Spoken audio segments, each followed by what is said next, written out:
The stars had always called to humanity. For thousands of years, people looked up at the night sky and wondered what was out there. In the year 2247, they finally got their answer. Admiral Park Tae-ho stood on the bridge of the Starship Unity, watching the massive space station grow larger in the view screen. It was beautiful and terrifying at the same time. The station was the size of a small moon, covered in lights that glowed in 100 different colors. Ships of every shape and size flew around it like insects around a lamp. This was the home of the Galactic Assembly. 4,000 species from across the galaxy met here to trade, to talk, and to govern the stars. And today, humanity would join them. "It is amazing," said Ambassador Kim Yuna, standing beside him. She was a small woman with sharp eyes and a calm voice. She had spent 20 years preparing for this moment. "We are not alone anymore." Tae-ho nodded, but he felt something cold in his stomach. Something felt wrong. He had been a soldier for 30 years, and his instincts had kept him alive through 3 wars. Right now, those instincts were screaming at him. The Unity docked at the station, and the human delegation walked through corridors filled with aliens. Some had scales. Some had feathers. Some floated in the air or crawled on many legs. All of them stopped to stare at the humans. Tae-ho noticed that none of them smiled. None of them nodded in greeting. They just watched with cold, empty eyes. The assembly hall was enormous. Thousands of seats rose up in circles around a central platform. Every seat was filled with representatives from different worlds. The noise was incredible, a mix of clicking, humming, and sounds that human ears could barely understand. Ambassador Kim walked to the center platform. She carried a small device that would translate her words into every language in the galaxy. Her hands were steady, but Tae-ho could see the tension in her shoulders. "Honored members of the Galactic Assembly," she began. "I am Kim Yuna, representative of Earth and the human species. We come to you in peace and friendship. We wish to join your great community and share in the future of the galaxy." She paused, waiting for a response. The hall was silent. Then a voice spoke. It was deep and cold, like ice cracking in winter. "You wish to join us?" The speaker was a Velour, the oldest and most powerful species in the galaxy. His name was Orin, and he was the High Speaker of the Assembly. He was tall and thin, with pale blue skin and eyes that had no warmth in them. He looked at Kim Yuna the way a person might look at an insect. "The Valori have guided this galaxy for 1,000,000 years, Orin continued. "We have seen species rise and fall like dust in the wind. And now, you come to us.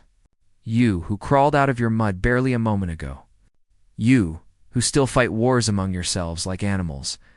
You dare to stand before us and ask for equality?" Kim Yuna kept her voice steady. "Every species was young once. Every species had to start somewhere. We ask only for a chance to prove ourselves," Orin laughed. It was not a kind laugh. It was the laugh of someone who found something truly pathetic. "Prove yourselves," he said. "There is nothing to prove. The Assembly has already made its decision. Your species has been classified as Category 7. A murmur ran through the hall. Many of the aliens made sounds that seemed like laughter. Kim Yuna's face went pale. "Category 7. But that means—" "It means you are primitive," Orin said. "It means you are useful only for labor. Your people will work in our mines and our factories. You will serve the higher species. This is your place in the galaxy." "We will not accept this," Kim Yuna said, her voice rising. "We are a free people. We will not be slaves." Ren waved his hand dismissively. "Your acceptance is not required. This is not a negotiation. This is simply how things are." He pressed a button on his chair, and suddenly Kim Yuna's image appeared on screens all across the station. Her face, her words, her desperate plea was being broadcast to every world in the galaxy. "Look at them," Orin announced to the assembly. "Look at these creatures from the dirt world called Earth. They actually believe they are worthy of standing among us. Is this not entertaining?" The hall exploded with laughter. Thousands of aliens laughed at Kim Yuna, at her delegation, at all of humanity. The sound echoed through the corridors, and was transmitted to 1,000,000 planets. On Earth, people watched in horror. Families sat in front of their screens and saw their ambassador being mocked. Children saw their species being called primitive and worthless. Old men and women who had dreamed of the stars their whole lives saw those dreams turned into a joke. Admiral Park Tae-ho watched from the edge of the platform.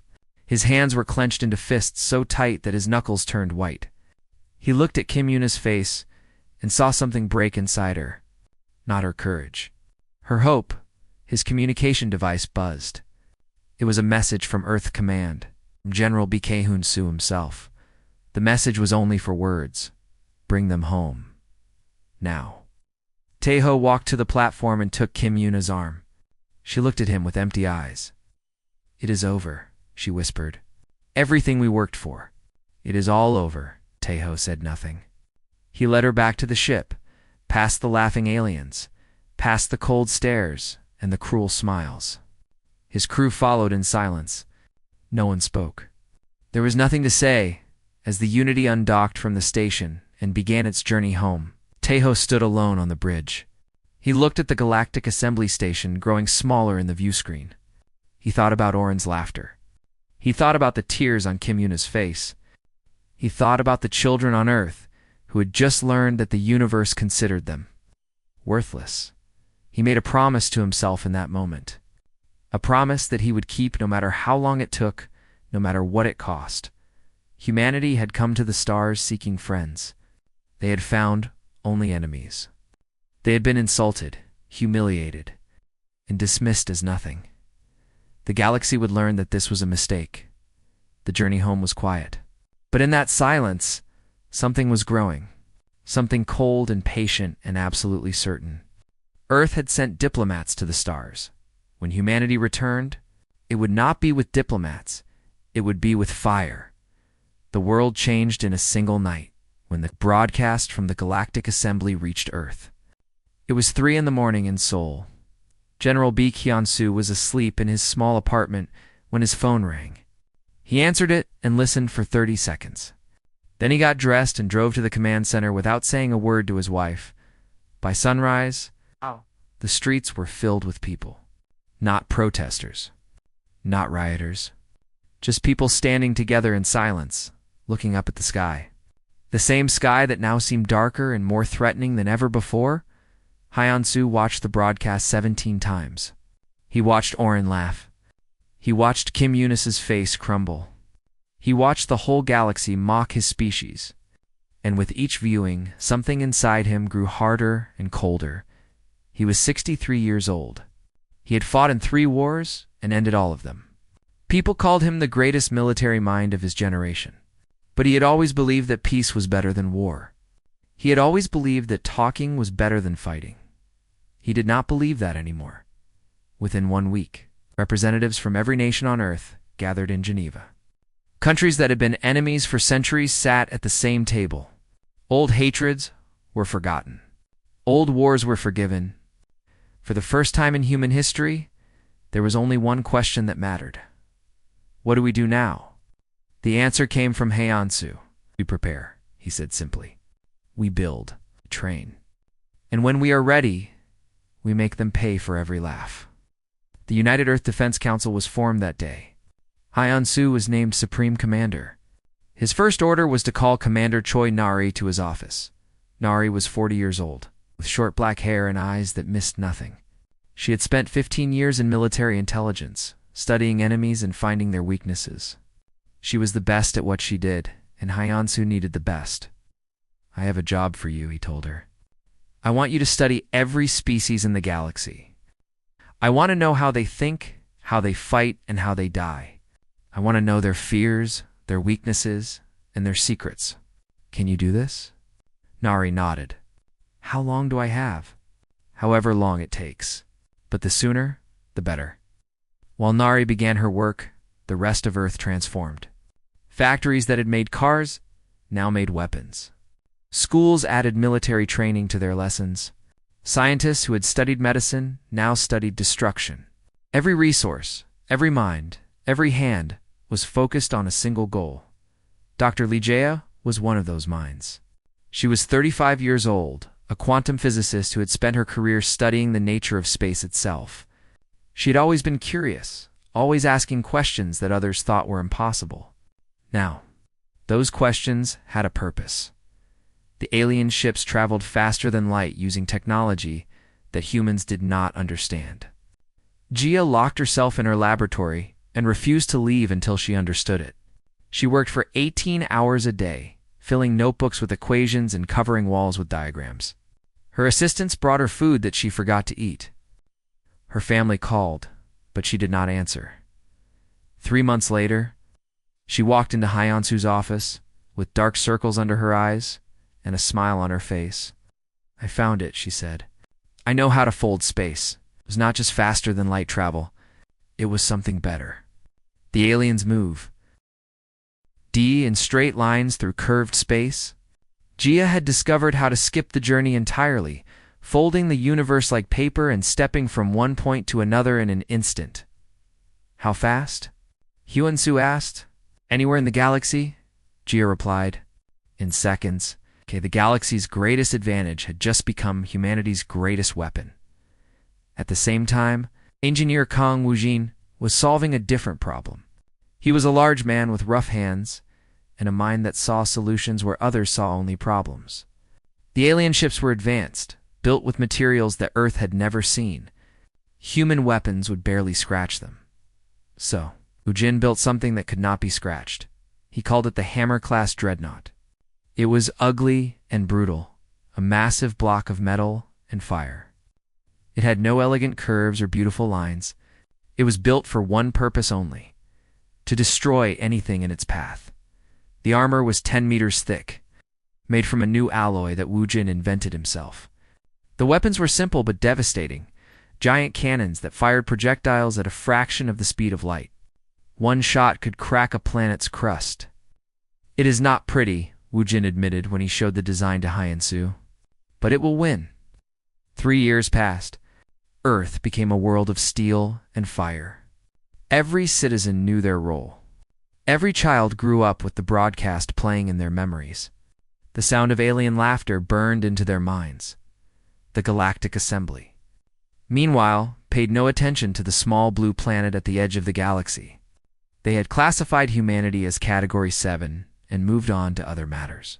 They sent a delegation to remind Earth of its new status, to collect the first shipment of human workers for the mines.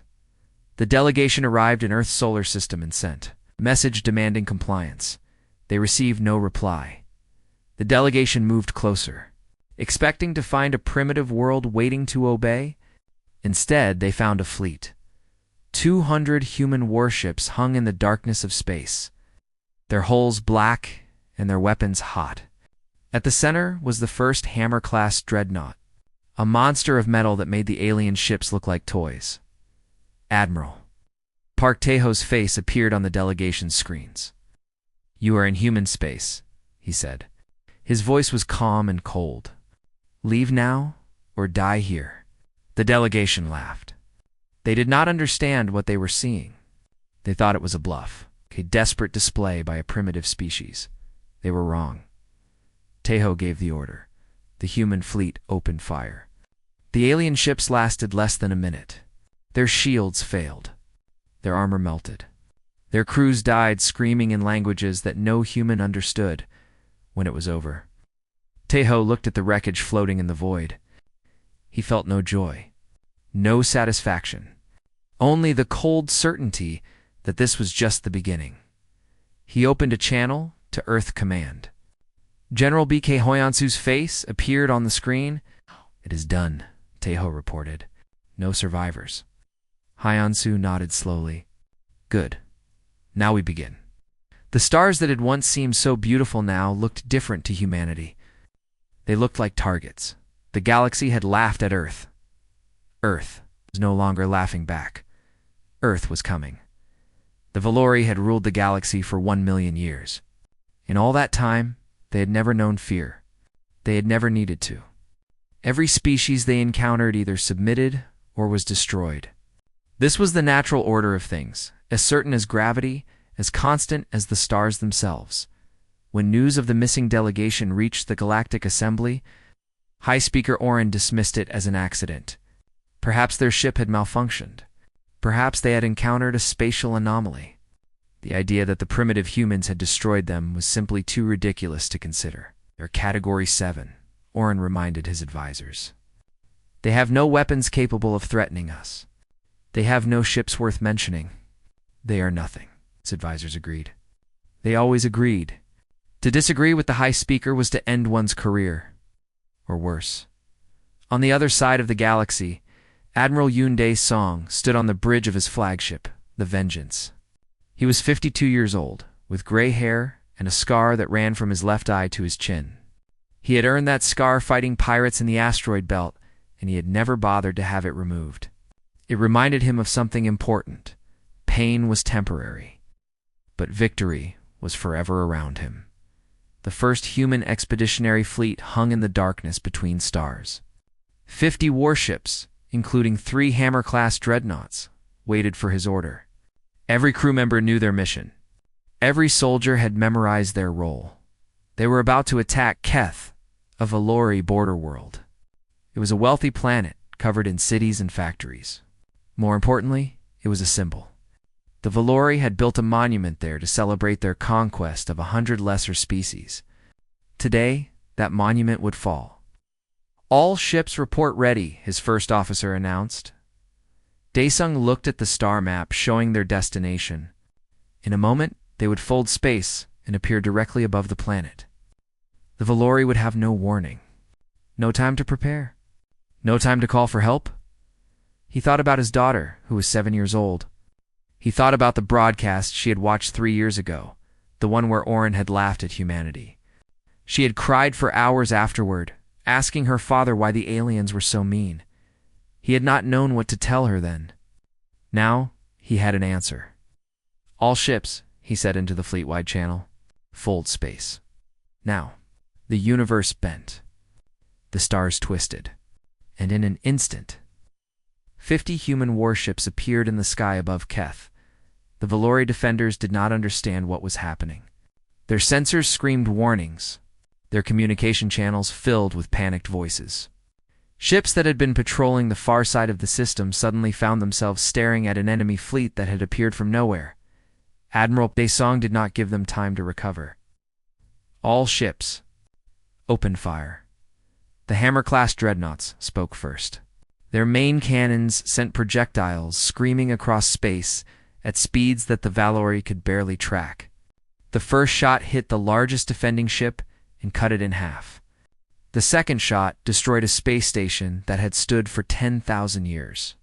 The third shot cracked the surface of the planet's largest moon. The battle lasted 19 minutes. 37 Valori warships became 37 clouds of debris. The remaining defenders fled, their commanders screaming for reinforcements that would never arrive in time. When the space above Keth was clear, Commander Hanbora began the ground assault. She was 41 years old. A soldier who had spent her entire adult life preparing for war, she had trained her troops herself, teaching them to fight in every environment, against every enemy. They trusted her completely. She trusted them the same way. Her transport ship descended through the atmosphere, surrounded by 100 others. Anti-aircraft fire rose up from the surface, but the human ships were fast and well-armored. Most of the shots missed. The ones that hit did nothing. The transports landed outside the capital city. 10,000 human soldiers poured onto the alien soil, their weapons ready, their faces hard. The Valori ground forces came to meet them. They were tall and graceful, wearing armor that had never seen a real battle. They carried weapons that had only ever been used for ceremony. They marched in perfect formation, as their ancestors had done for 1,000,000 years. They died in waves. Human soldiers did not fight like the species the Valori were used to defeating. They did not stand in neat lines waiting to be shot. They moved like water, flowing around obstacles, finding weak points, striking from unexpected directions. They used cover. They used terrain. They used everything around them as a weapon. Bora led the assault on the central plaza herself. She moved through the Valori defenders with brutal efficiency, her rifles speaking in short, controlled bursts. Her soldiers followed her example, pushing deeper into the city with every minute. By sunset, the capital had fallen. The Valori governor surrendered, his hands shaking as he handed over his command codes. He looked at Bora with something in his eyes that she recognized. "Fear cannot do this," he said, his voice trembling. "The assembly will destroy you.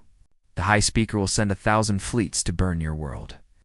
Bora looked at him for a long moment. Then she smiled, but there was no warmth in it. "The High Speaker is welcome to try." She turned and walked away, leaving the governor staring after her. When news of Keth's fall reached the Galactic Assembly, High Speaker Orin demanded answers. How had this happened? How had a Category 7 species defeated a Velor garrison? How was this possible? His advisors had no answers. For the first time in their lives, they were afraid. Orin called for a meeting of all member species. 14 races pledged their fleets to join the Valori in crushing the human rebellion. They promised to end this embarrassment quickly and decisively. They would remind the galaxy why the Velori were supreme. But deep in the shadows of the assembly, other species watched with different emotions. Species that had been conquered. Species that had been enslaved. Species that had suffered under Veloe rule for thousands of years. They watched the humans fight, and something stirred in their hearts. Something that felt like hope. On Earth. General Bikayansu received the reports from Keith with a small nod. The first battle was won, but the war was just beginning. The Valori would come with everything they had. They would bring 14 fleets against humanity. Heiansu looked at the star map on his wall. 14 fleets. Thousands of ships. Millions of enemy soldiers.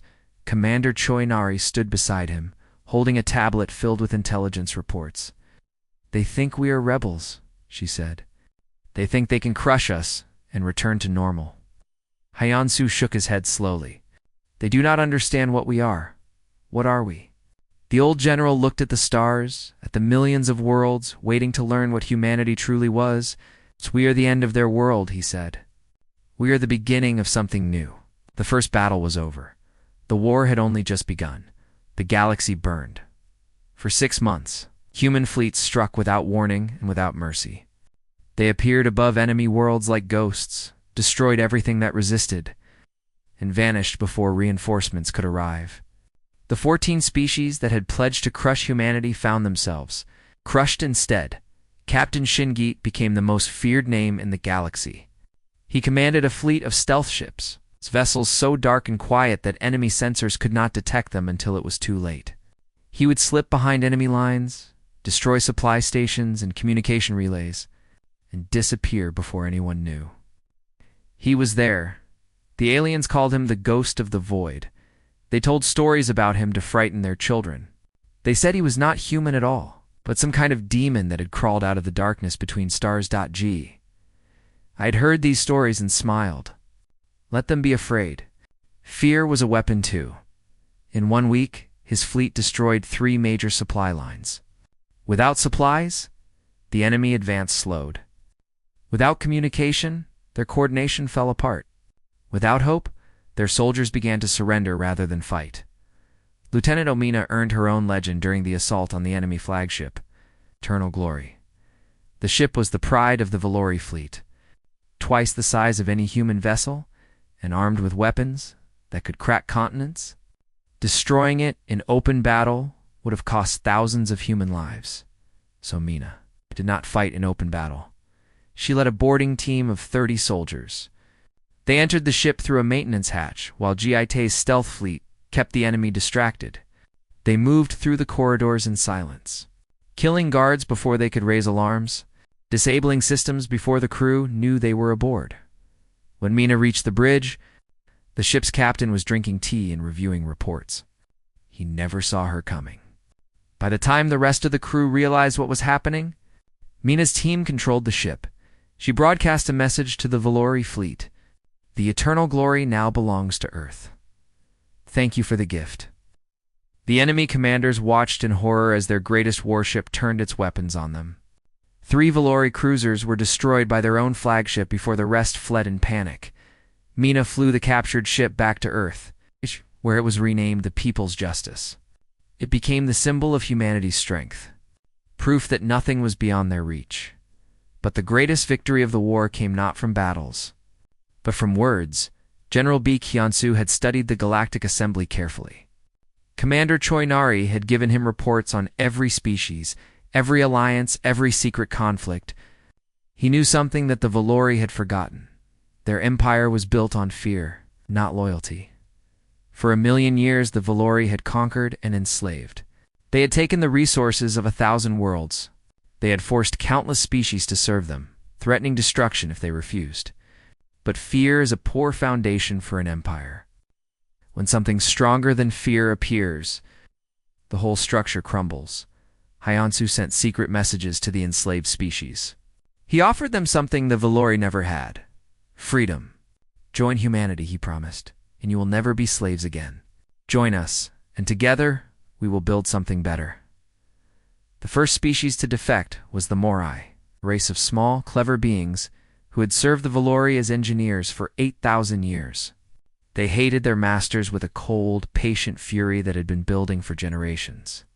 When Hyunsu's message reached them, they did not hesitate. The Morai brought their knowledge with them: blueprints for Valori ships, codes for Valori systems, maps of Valori defenses. They gave humanity the keys to the enemy's house. Others followed: the Caliph warriors who had been forced to fight for the Valori against their will, the Sural scientists who had been forbidden from pursuing their own research, the Ven, farmers whose worlds had been stripped of resources to feed Valori cities. Within a month, 1,200 species had defected to humanity's side. The Galactic Assembly, which had once contained 4,000 members, shrank to less than 3,000, and the number kept falling. High Speaker Oren watched his empire crumble with growing desperation. He broadcast threats, promising destruction to any species that betrayed the assembly. He offered rewards, bribes, anything to stop the bleeding. Nothing worked in his private chambers. Oren sat alone and thought about the day he had laughed at Ambassador Kim Yuna. He had been so certain then, so confident in his power. Now, human fleets were burning Valori colonies, and former slaves were helping them do it. He summoned his advisors and demanded a solution. They had none. The humans were too fast, too unpredictable. Their technology was better than anyone had expected. Their soldiers fought with a fury that no Valori had ever faced. Finally, Oren made the decision that his ancestors would have considered unthinkable. He ordered the Valori fleet to retreat. All ships were to fall back to the homeworld. They would make their stand there, in the heart of their empire, where their defenses were strongest. When Commander Choi Nari showed Hyunsu the intelligence reports, she could not hide her surprise. "They are retreating," she said. "The Valori are actually retreating." Hyunsu looked at the star map, at the symbol marking the Valori homeworld. It was a beautiful planet, he knew. The oldest inhabited world in the galaxy. The center of civilization for 1,000,000 years. "They think their walls will save them," he said quietly. "They think if they hide behind their defenses, we will eventually give up and go away, will we?" The old general was silent for a long moment.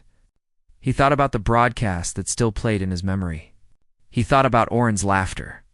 He thought about the look on Kim Yuna's face as her hopes died. "No," he said finally. "We will not." Oren sent one last message to Earth. He offered to reclassify humanity as Category 3, giving them the same status as species that had served the Assembly for millions of years.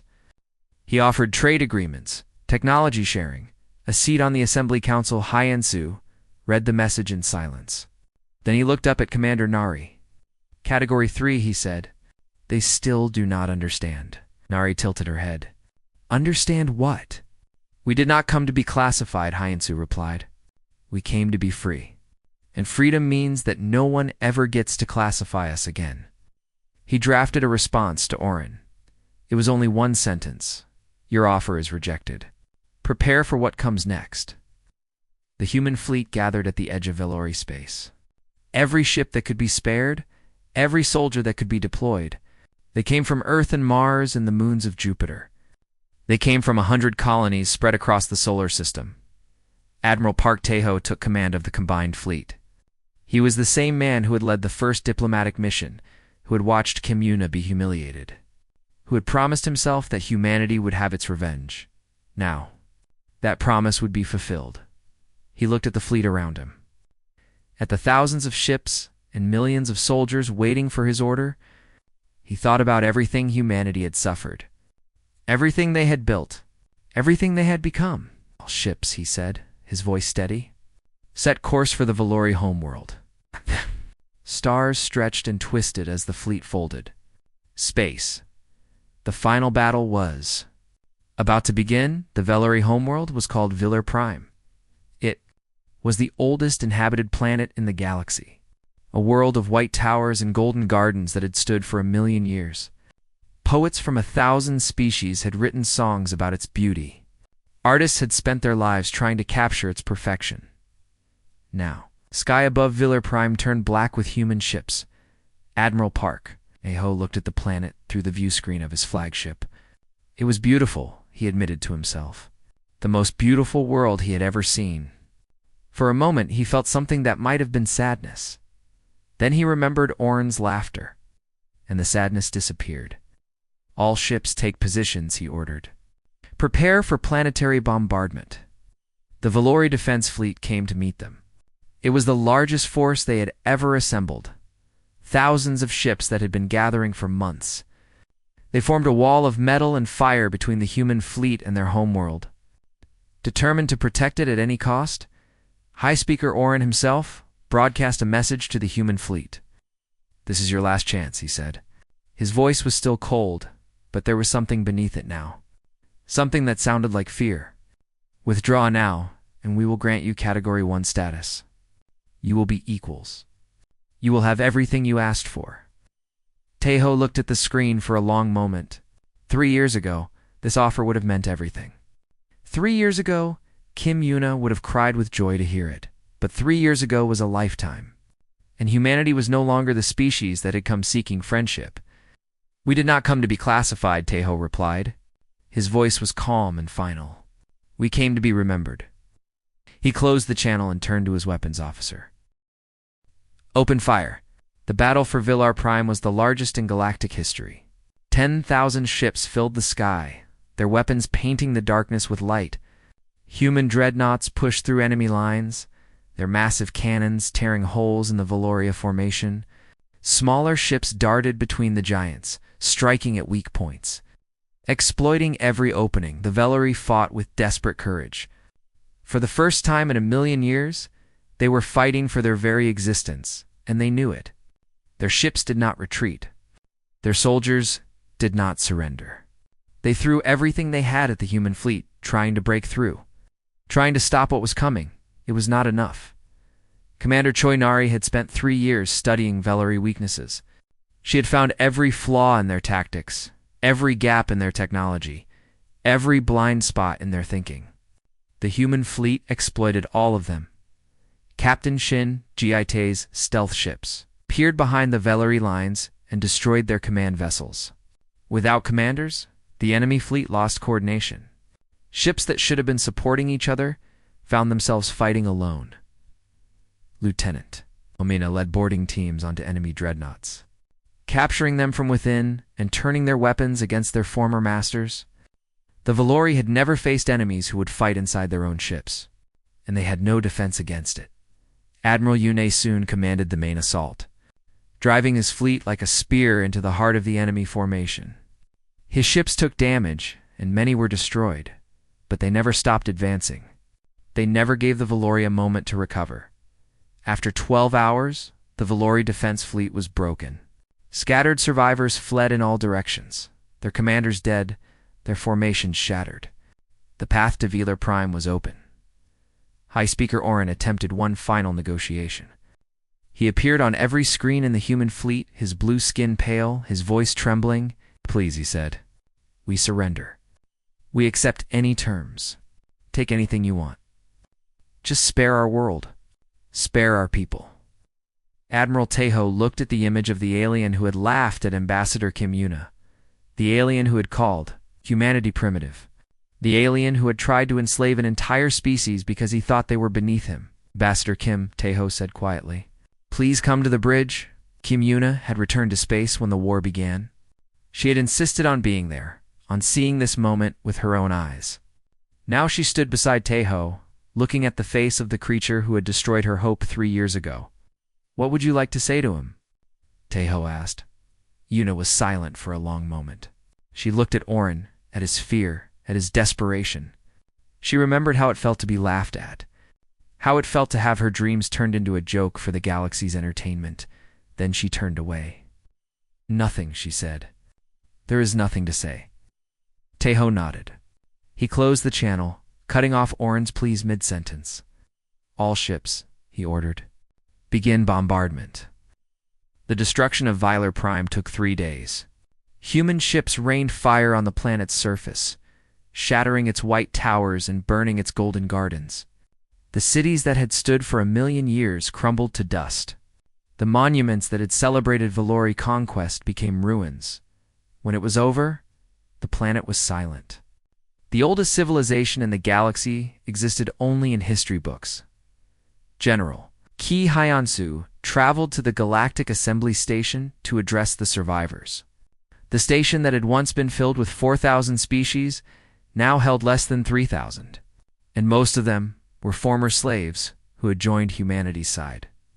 Hyansu walked to the central platform where Kim Yuna had once stood. He looked at the representatives of 1,000 worlds, at the beings who had watched humanity be humiliated and done nothing to stop it. There will be no more classifications, he announced. His voice echoed through the hall, translated into every language in the galaxy. There will be no more Category 7, no more Category 1, no more masters and slaves. Every species is equal. Every world is free. He paused, looking at the faces around him. Some showed fear. Some showed anger. But many showed something else. Something that looked like relief. You built an empire on fear, Hyansu continued. You conquered the weak and mocked the innocent. You thought that because you were old and powerful, you would rule forever. He shook his head slowly.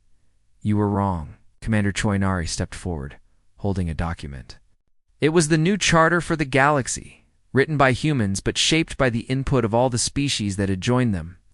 It promised equality, justice, and freedom for every world. This is the new law, Hyansu said. Sign it and join us. Refuse and be left behind. The choice is yours. One by one, the representatives came forward. Some hesitated, some wept. But in the end, they all signed. When the ceremony was over, Admiral Park Tejo found Ambassador Kim Yuna standing alone, looking out a window at the stars. How do you feel? He asked. She was quiet for a long time. Then she smiled, just slightly. I remember when I stood on that platform, she said. I remember how hopeless I felt. How small. I thought we had lost everything. She looked at Tejo, and he saw something in her eyes that had been missing for 3 years. Hope. But we did not lose, she continued. We came back. We won. And now everything is different. Tejo nodded. Everything is different, he agreed. They stood together in silence, watching the stars that had once seemed so cold and hostile, the same stars that now belonged in part to humanity. On Earth, people celebrated. After 3 years of sacrifice and war, they had one.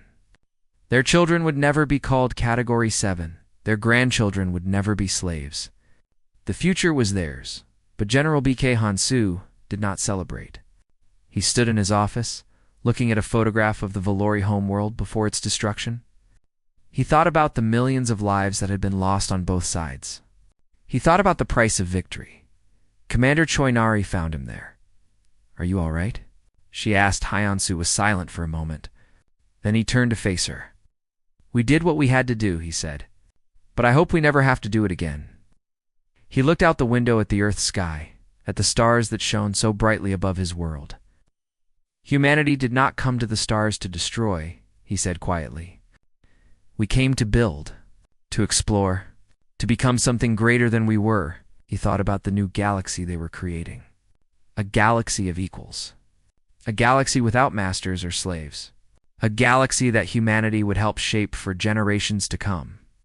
That is what we will do now, he decided. We will build. And we will never forget the lesson we learned. Nari tilted her head. What lesson? Hyansu smiled, but his eyes were serious. Never insult humanity. We remember. And we respond. The stars shone on, indifferent to the empires that rose and fell beneath them. But Earth was no longer a forgotten world at the edge of nothing. Earth was the beginning of everything new, and humanity would never be underestimated again.